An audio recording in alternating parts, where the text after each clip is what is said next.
हकूकुल इबाद का मतलब है अल्लाह के बंदों के वो हकूक जो एक इंसान पर दूसरे इंसान के लाजिम होते हैं। इस्लाम में हकूक दो किस्म के हैं, हकूकुल्लाह अल्लाह के हकूक, हकूकुल इबाद बंदों के हकूक। हकूकुल इबाद क्या है? ये वो जिम्मेदारियां हैं जो हमें दूसरे लोगों के साथ अदा करनी होती है।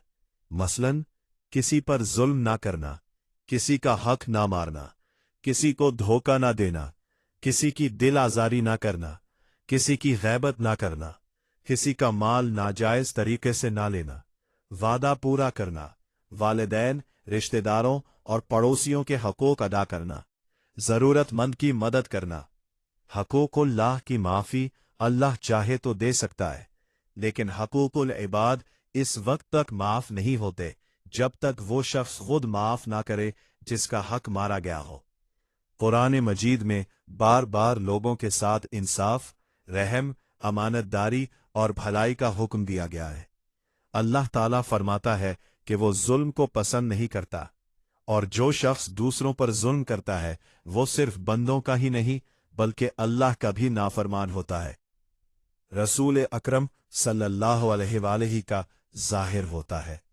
मैं हुकूकुल अबाद की बेहतरीन मिसाल कायम की।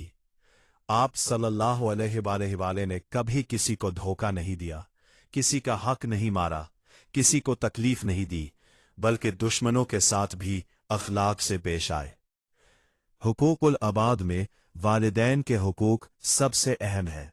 औलाद पर लाजिम है कि वो वालिदैन की इज्जत करे, उनकी खिदमत करे, उनसे नरम लहजे में बात करे और बुढ़ापे में उनका सहारा बने।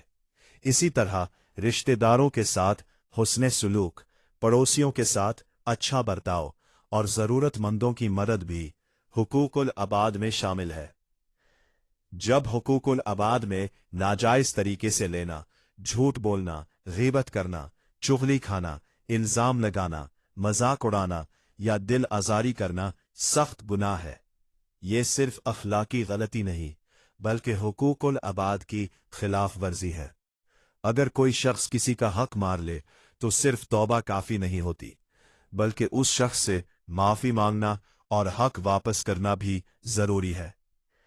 इस्लाम हमें सिखाता है कि ताकतवर कमजोर पर रहम करे, अमीर गरीब का ख्याल रखे और हाकिम रियाया के साथ इंसाफ करे।